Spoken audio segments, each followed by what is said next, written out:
अस्सलाम वालेकुम। आज हम मौजूद हैं मलीर में। काफ़ी दिन हो गए यहाँ पे हम एक सर्वे है उस पे मौजूद हैं। कराची के मुख्तलिफ़ तहसील हैं, जैसे आप जानते हैं ईस्ट वेस्ट नॉर्थ साउथ, ये कुछ हिस्सों में बटा हुआ है। इसी तरह एक तहसील जो है ज़िला मलीर भी है, उसका बढ़ के वो कोरंगी का भी एक जो है वो बन गया। तो पुराने दौर में इस मलीर की काफ़ी अहमियत किताबों में है। लोगों ने अपनी शायरी में इतने किस्से कहानियाँ मलीर में की कि जब ब्रिटिश ने यहाँ पे हमला किया, यानी ईस्ट इंडिया कंपनी ने, तो उन लोगों ने भी मलीर को ही चुना। उसकी मेन वजह यह थी कि इसी ट्रैक पे मेमनगोड से थोड़ा आगे और मलीर छावनी से पीछे बिल्कुल बड़े कुएं भी मौजूद हैं, वो भी आसार अभी तक हैं। तो आज मेरे साथ जो है अब्दुल हकीम बलोच साहब मौजूद हैं, जो 50 साल से ज़ायद इस जगह पे रह चुके हैं। तो थोड़ी बहुत उनसे मालूमात लेंगे इस इलाके की। वैसे तो बहुत मशहूर थे, आज भी ऐसे समझें कि खेती बाड़ी के हिसाब से हम गांव देहातों में देखते हैं कि पंजाब है, सिंध के मुख्तलिफ शहर हैं, लेकिन वैसे भी यहाँ पे आबादी में मलीर सबसे ज़्यादा आगे है। सब्ज़ी अगर कोई कराची को पहुँचाता है तो वो मलीर है लोकल के हिसाब से। फ्रूट अगर कोई पहुँचाता है तो वो मलीर है। और चीकू हो गए इसके अलावा। तो अपना चाचा हकीम, यहाँ पे आप इसको कैसे देखते हैं? हम तो बहुत अच्छी तरीके से देख रहे हैं और देखा भी है। हमारे बड़ों ने भी किया है बातें, वो भी हमने सुने देखे हैं। ज़राअत के हवाले में जैसा कि मलीर नंबर 1 है पूरे पाकिस्तान में। ये जाबलू इलाका है जिसको कहते हैं कि भी बलूचिस्तान, शुरू में ये बलूचिस्तान का हिस्सा था। अच्छा। उसके बाद जब भुट्टो की दौर आया तो ये रेलवे लाइन की बराबरी से जब ब्रिटिश ने निकाला था, सिंध और बलूचिस्तान की बॉर्डर से ये जा रहे अपना रेलवे लाइन। अच्छा। और मलीर जो वही चीज़ है जिसमें जाबलू इलाका हो के भी मेन से मेन चीज़ यहाँ बनते हैं। अंगूर है। अच्छा, अंगूर के बागात हैं। अंगूर के बागात हैं। ते अब तो ज़राअत अबे गई। नहीं। अच्छा। डाणू बोलते हैं सिंधी हाँ। और बलोची ज़ुबान हाँ। में। वो भी थे इसमें, पपीता, अमरूद। अमरूद तो अभी तक भी अभी तक शहर कहीं कराची कहीं, में है। हाँ, वो तो सिंध से आ रहे हैं। मलीर का हाँ, मलीर के भी हैं। और उसके बाद पहले तो ये है कि आलू की काश्तकार यहाँ शुरू में जितना था वो सबसे बेस्ट, पंजाब को भी पीछे छोड़ता था। अच्छा, मलीर का आलू। मलीर का आलू सही। जैसा कि सब्ज़ी जिस तरह मतलब है, वो तो हर सूबे से ज़्यादातर मतलब ये मलीर का सब्ज़ी। फ्रूट भी फर्स्ट नंबर। देसी आम यहाँ होते थे तो वो उसकी तो मतलब कोई हिसाब ही नहीं था। उसको जूस बना के पीते थे लोग। अच्छा। सही।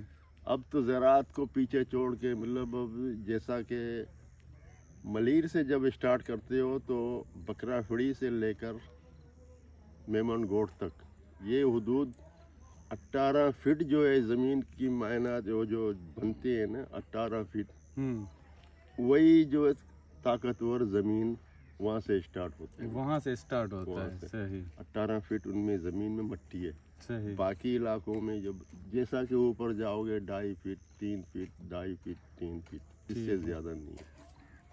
और मलीर तो अपना मलीर है। अब वहाँ से एक पट्टी निकलते है दरसाना चन्ना जिसको बोलते हैं, कदीमी जगह है वो भी। वहाँ पर अगर ज़मीन बल्ले एक फसल निकालो दूसरी डालो, अगर 3 महीने उसको हल दे के आपने छोड़ दिया फिर दोबारा वो ज़मीन नया हो जाती। ऐसे ही जैसा काश्त। हालांकि पपीता जिस साल में ज़मींदार बोलते हैं कि अगर एक टुकड़े में लगाओगे तो दूसरी साल उस पर नहीं लगाने, लेकिन दरसाने में वही चीज़ कुदरत ने की दिया हुआ है कि उसी साल निकालो और उसी साल लगाओ तो वही पपीता उठ के आ जाता है। हमारे यहाँ नहीं होता।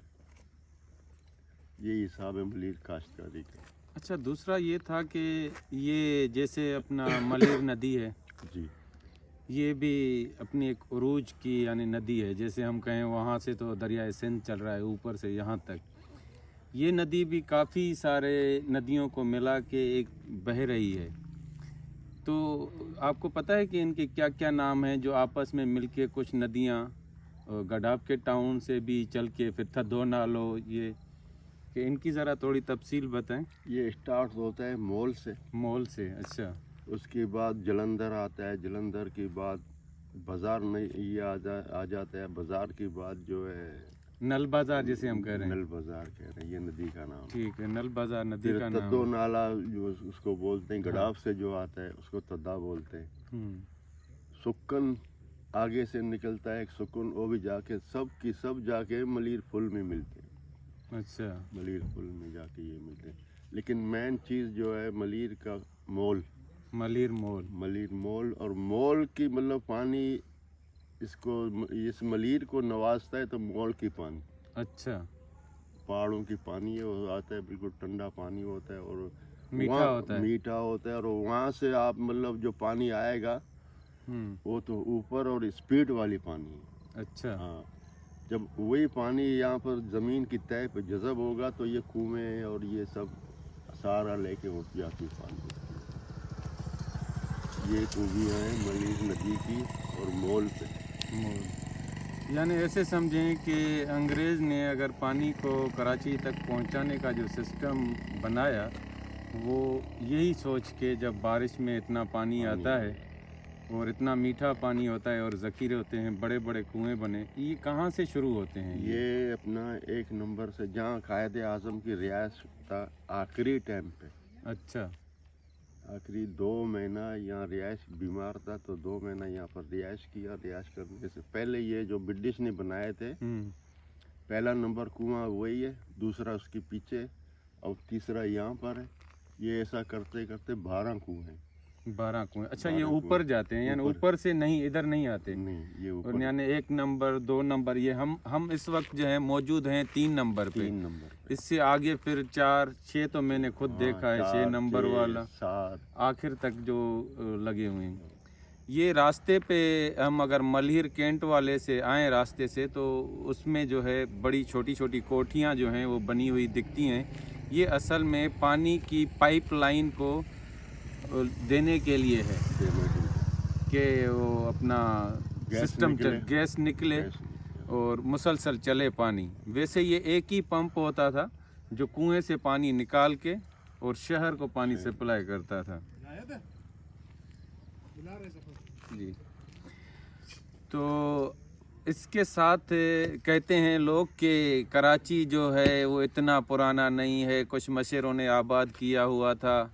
अब तो सारी बातें सुनने के बाद ये अल्लाह डिन्नों पे जो ये दड़ो है एक, हम इस पे मौजूद हैं। ये इस मुतालिक चाचा से पूछते हैं। ये तो पुराना हड़प्पन दौर से पहले का है। पहले का। तो इस पे जब पहले एक्सकेवेशन हुई थी, खुदाई, तो उस टाइम आप यहाँ पे थे, आपने देखा जी। इस मुतालिक ज़रा हमें बताएं। उस वक़्त ये पहले तो हेलीकॉप्टर आया था। अच्छा। हेलीकॉप्टर आके तो ये मुआयना किया, उसमें 3-4 बंदे थे, अंग्रेज़ थे वो भी। सही। उसके बाद फिर आके यहाँ 2 कोठियाँ बनाई नहीं। सही। 2 कोठियाँ बनाने के बाद यहाँ की लोकल मज़दूरों को लिया और कुछ चौथा 4 आदमी वहाँ से शहर से आते थे। 4 शहर से आते थे। हाँ, बाकी यहाँ उनके ऊपर जो है मतलब 2 बंदों को रखा था। अच्छा। काम करने के लिए। सही। बड़ा तेज़ी के साथ काम हुआ, तकरीबन 50-60 बंदे थे उनके साथ। अच्छा। और खुदाई भी उसने किया तकरीबन, ये समझो कि 3 से 4 फीट, 4 से 5.5 फीट तक एक साइड पे। अच्छा, एक साइड पे। जब ये काम मुकम्मल हुआ, अधूरा काम होकर मतलब ये चले गए, दोबारा वापस नहीं आए। सही। फिर उसके बाद आप लोग आए। सही। आप लोगों की मतलब काम तो चल उस रहा है। टाइम ये जो हमें तो यहाँ पे कच्ची दीवारें मिल रही हैं, क्योंकि हमने इससे ज़्यादा खोदा नहीं। हम उसी में खोद रहे हैं कि जहाँ से पाइप की टैंकी की डाली हुई है, तो उसको सिर्फ हमने खोदा है जहाँ से मशीन क्रेन ने खोदा था। तो वहाँ पे क्या पत्थर के घर मिले हुए थे उस टाइम? पत्थर के घर और छोटे छोटे मकान थे, जो घर थे उसमें, या दुकान थे या कोई मतलब छोटे थे, बड़े अच्छा। भी नहीं थे इतने। 5 फीट की, 4.5 फीट की ऐसी दुकानें थी। अच्छा में पत्थर बिल्कुल लकीर और नक्शा बिल्कुल एक साइड पे यूं किनारे पे, अच्छा किनारे पे थे। और उसके बाद साइड में बिल्कुल एक कुआं जैसा कोई चीज़ 3.5 फीट का और वो गहरा था। अच्छा, उसकी गहराई तक भी वो थोड़ा यानी गए 3 फुट या 2 फीट? तकरीबन 6-7 फीट का वो गहराई था। अच्छा, उसमें भी उन लोगों ने अंदर भी खोदा? खोदा। तो वो चीज़ें कुछ बरामद हुई कि बर्तन वगैरह साबित कुछ ऐसी चीज़ें? उस वक़्त की ये थे कि छोटे छोटे बर्तने थे। अच्छा जैसे कि सिंधी में बलोची में बोलते हैं कुल्लुक, हाँ वही चीज़ थे। और खुलते थे भी और बंद भी हो जाते। अच्छा हाँ, ढकना था उनकी साथ में। और दूसरा बड़े मटके थे। अच्छा बड़े मटके साबित वो निकाल एक साइड में रखते थे। अच्छा और उसके बाद जो है कोई ऐसी चीज़ कोई निकला जो मतलब वो दोबारा उनको निकाल के ले गए, वापस नहीं आए। हाँ पीछे उनको हटाया मजदूरों को। दोपहर का ये तकरीबन 2 बजे का टाइम था। उसके बाद फिर ये नहीं आए। ठीक। तो ये असल में अभी तक वो जो निकला था यहाँ से, आप कह लें कि वो एक हार था। हाँ, कुछ सोना भी था उसके साथ। वो अभी तक नेशनल म्यूज़ियम में ही चीज़ पड़ी हुई है, क्योंकि उसने इसलिए किया कि किसी को पता न चले शोर शराबे की वजह से। उनके पता नहीं कि कोई चीज़ निकली है। उस वक़्त तो मतलब वो बाकी वो समझते थे इस चीज़ को। हाँ। क्योंकि उस वक़्त तो बंदे यहाँ की बहुत जाहिल लोग, पता नहीं वो डरते थे कि हाँ, जिस हिसाब से। तो वो जो था वो इतना अच्छा हार था, अभी तक नेशनल म्यूज़ियम में पड़ा हुआ है। वो पतली सी एक चीज़ से जिससे वो सुराख होता था, वो खुद भी पतली सी लेने वाले हैं, तकरीबन 3-4 इंच की। यानी कहें कि वो कहते हैं इतनी बारीक नीडल्स जो थी सुराख वाली आज तक नहीं है जितना वो बारीकी काम करते। दूसरा ये था कि यहाँ पे काफ़ी मशहूर था, जैसे हम इस पे आ रहे हैं दोबारा इस पे, मल्हीर में ड्रिप सिस्टम काफ़ी मशहूर हुआ कि लोग कहते थे कि यार पानी की बचत ये लोग करते हैं की वजह से उनको यही करते थे। लेकिन वो ज़राअत के लिहाज में फैल है यहाँ पर मल्हीर में फैल है। क्योंकि बहुत मिसालें देते थे लोग कि यार ड्रिप सिस्टम, आप लोग इतने बड़ी बड़े नहरें बना के बैठे हुए हैं और मलीम में इतने बागात करते हैं और वो सिर्फ ड्रिप सिस्टम पे चलते हैं और पानी बचाते हैं। कितना अरसा ये काम चला यहाँ पे? तकरीबन मैंने 3 साल चलाया। मैंने तो नुकसान किया। तकरीबन 17-18 आपने दड़ों से पानी उठाया ना? ठीक है, तो वो तो दड़ों की वजह से हुआ। तो अपनी कोई अच्छा, ये जो बराबर में नाला जा रहा है इसका क्या नाम है? ये जो अभी सामने से जा रहा है ना, जिसको बाजार नाला कहते हैं। अच्छा, बाजार नाला कहते हैं। और यहाँ पे भी कोई पुरानी है, लेकिन खाली वो एक्सकेवेशन यानी खुदाई वुदाई नहीं की हुई, खाली आसार हैं। चलो, तो आज हम अधूरी बातें छोड़ रहे हैं काफ़ी सारी, और हम दोबारा उन पे आएंगे जो तो इस मेले को जो है कचहरी को आगे ले चलेंगे। मुख्तसर सी जो है आपसे ये थी, और बाकी देखते रहें। एक और भी दड़ा है जिसकी कभी मैं आपको वहाँ ले जाऊंगा। सही है। मैंने तो ये भी सुना था कि यहाँ पे पुरानी कब्रें भी थी जो उसमें ट्रैक में आ गई। चलें, ठीक है, फिर मिलते हैं।